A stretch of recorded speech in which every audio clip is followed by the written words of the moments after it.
Hola, buenas noches. Ahora vamos a leer el capítulo 8. Después de haber pasado el anterior capítulo, que era la percepción de la realidad. Todavía hay mucho que se tiene que decir y se tiene que aprender en el camino de la espiritualidad acerca de la percepción. Pero esto va a ser motivo para otro tipo de lectura mucho más profunda para los que estamos metidos en el camino del otorgamiento.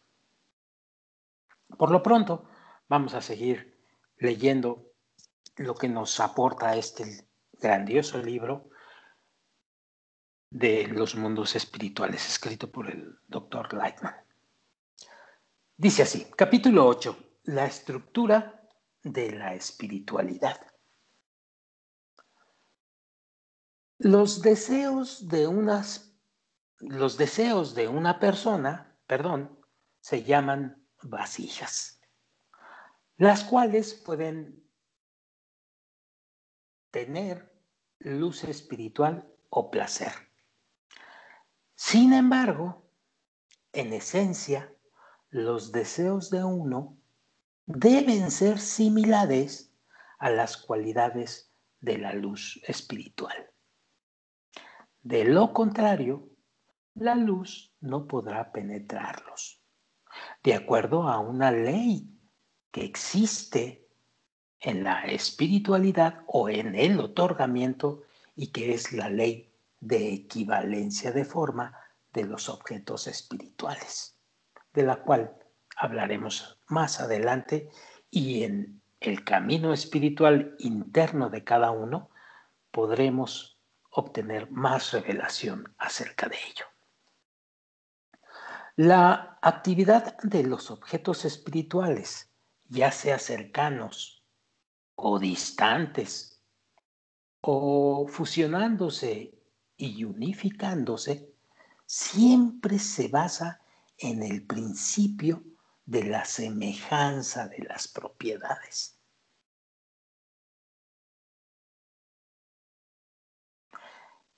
Y el rap destaca lo siguiente: el creador conferirá a una persona lo que ésta desee, es decir, volver al creador.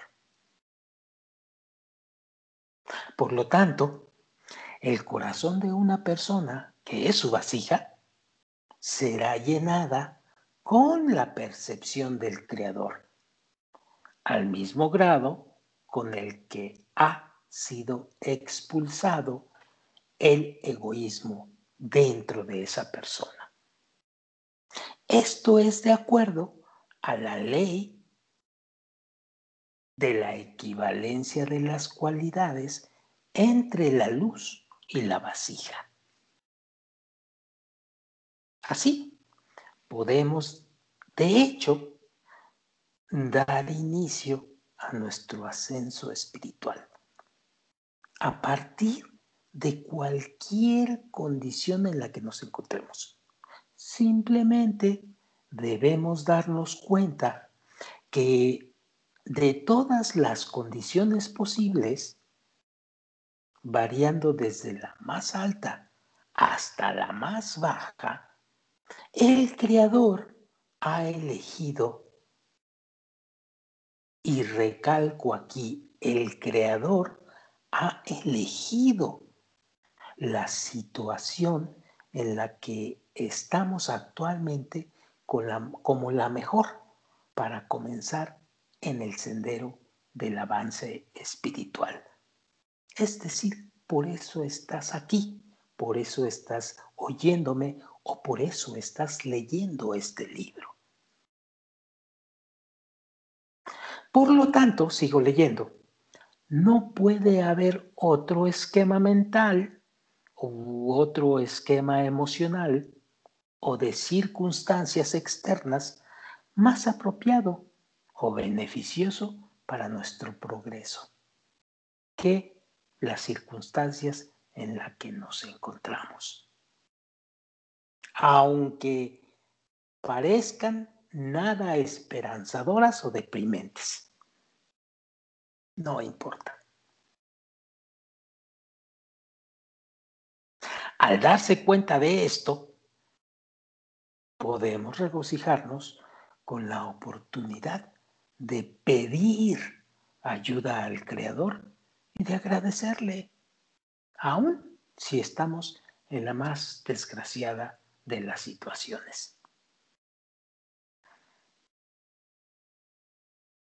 Algo es catalogado, entre comillas, espiritual si es eterno y por lo tanto no desaparecerá del universo aún después de alcanzar la meta definitiva. Por otro lado, el egoísmo, es decir, todos los deseos originales innatos y la esencia del ser humano, es considerado meramente material, porque una vez corregido, desaparece.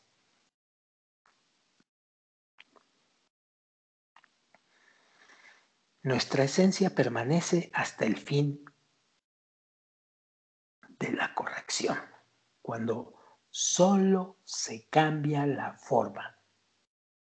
Si nuestros deseos son corregidos y se convierten en altruistas, aún nuestras cualidades negativas innatas nos impedirán comprender al Creador. La existencia de un lugar espiritual no está relacionada con ningún espacio actual. Todos los que alcanzan este estado, después de corregir sus cualidades espirituales, pueden ver y percibir las mismas cosas. Así pues, la escalera para alcanzar al Creador, para revelar al Creador, abarca 125 niveles. Estos se dividen de manera uniforme en 5 mundos espirituales, los cuales son el mundo de Adam Kadmon, el mundo de Atzilut, el mundo de Beria, el mundo de Yetzirah y el mundo de Asiya. Cada nivel provee una percepción diferente del Creador, dependiendo de las propiedades de cada nivel en particular. Por consiguiente, quienes han adquirido las propiedades de un nivel específico ven la Kabbalah y el Creador de una manera completamente nueva. Todo el que logra un nivel particular del mundo espiritual recibe la misma percepción que todas las demás personas, pero en ese mismo nivel. Por ejemplo, cuando los cabalistas dijeron, así dijo Abraham a Isaac, esta frase, así dijo Abraham a Isaac, significa que ellos se encontraban en el mismo nivel que Abraham. Así entendieron cómo Abraham respondió a Isaac, ya que en su estado espiritual eran como Abraham.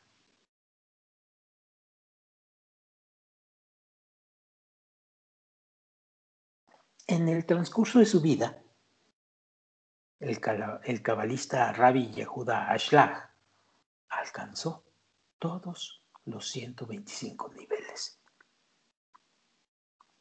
Desde este lugar exaltado, él dictó la Kabbalah,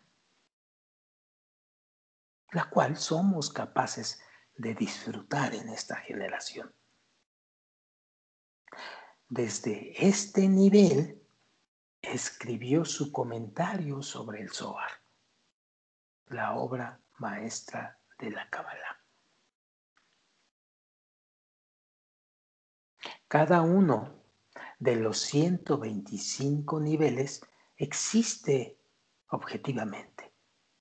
Todos aquellos que perciben cada uno de ellos ven las mismas cosas, tal como todos los que habitan nuestro mundo ven los mismos alrededores si están en el mismo lugar. Tan pronto logremos el más pequeño deseo altruista, podemos embarcarnos en un sendero de ascensos y descensos espirituales. En un momento estamos dispuestos a, digamos, anularnos completamente ante el Creador. Pero al momento siguiente ni nos pasa por la mente eso. De repente, la idea de una elevación espiritual se convierte en algo absolutamente ajena a nosotros y es extraída de nuestras mentes.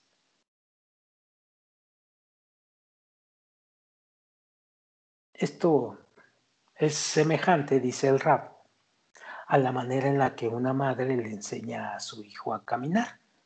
Lo lleva de la mano para que sienta su apoyo y luego se retira de forma súbita, dejándolo ir.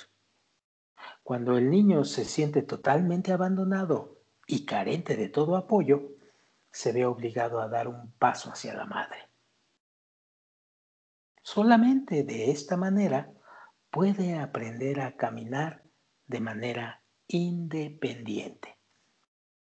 Y aquí destaca el Rab lo siguiente. Por lo tanto, aunque nos pueda parecer que el Creador nos abandona súbitamente, en realidad Él está esperando que tomemos la iniciativa.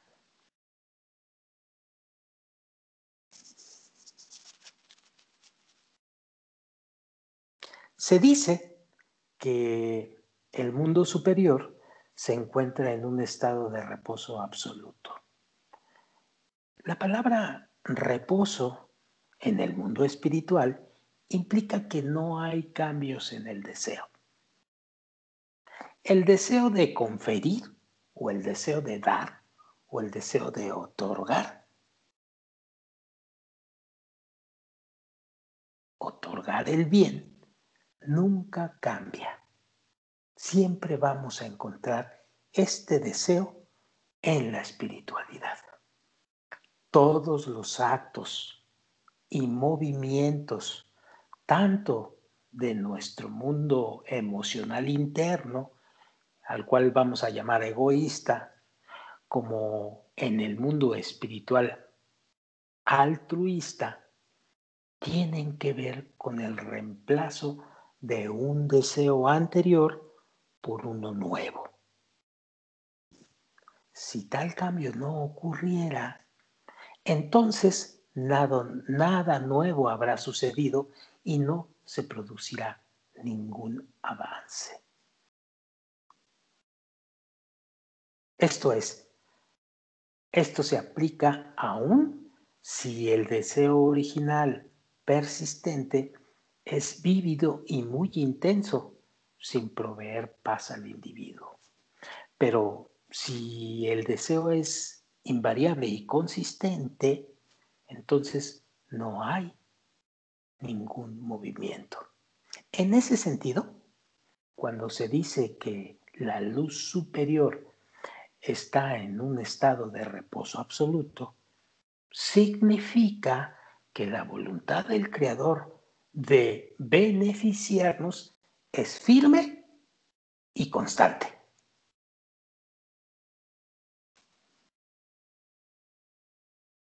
Así pues nos encontramos en el mar de la luz, pero este punto en nosotros, al que llamamos nuestro, entre comillas, yo, está cubierto por un caparazón de egoísmo.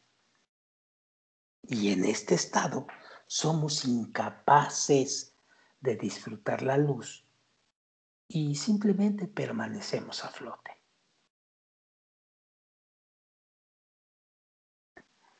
Siguiente dentro del mismo capítulo, un subtítulo que el Rab ha puesto y que se llaman falsos placeres.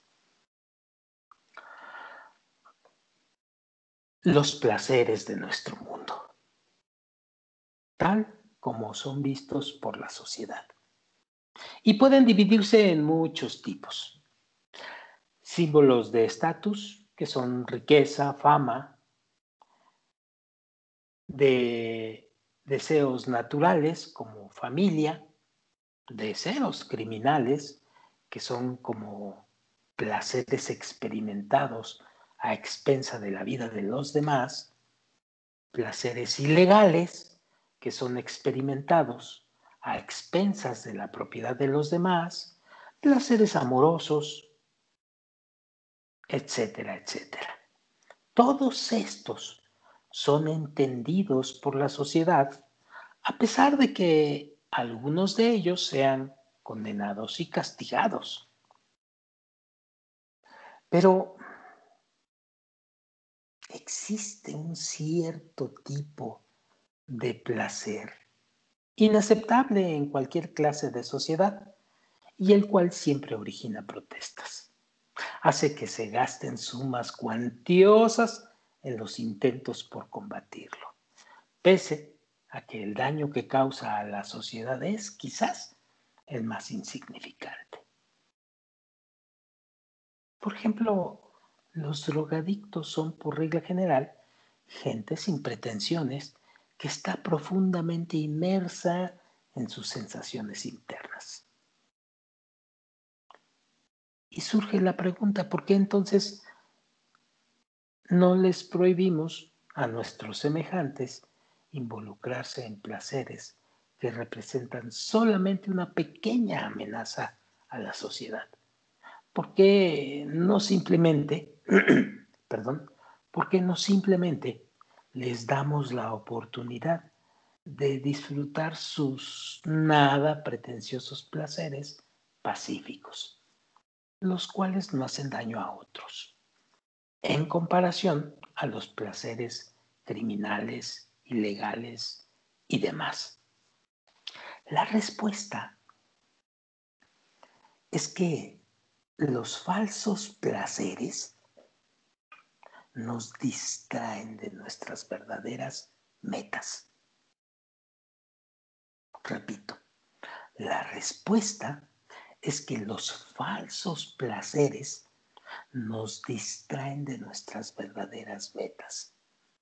Hacen que nos olvidemos de nosotros mismos y nos empujan a pasar toda nuestra vida persiguiéndolos.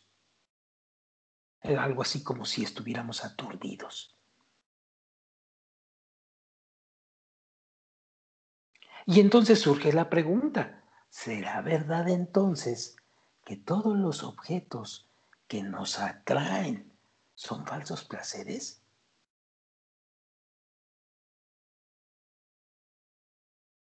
En vez de buscar el placer verdadero y volcarnos a las cosas espirituales, buscamos la satisfacción en modas siempre cambiantes, en mejorar nuestros estilos de vida y en fabricar nuevos artículos.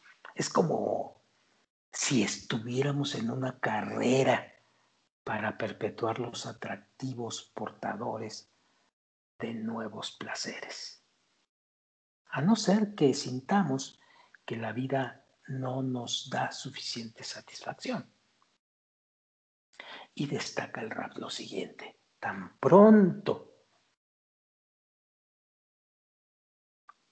como alcanzamos lo que tanto hemos anhelado, de inmediato tenemos que establecer una meta siguiente, porque lo que hemos logrado pronto pierde su atractivo.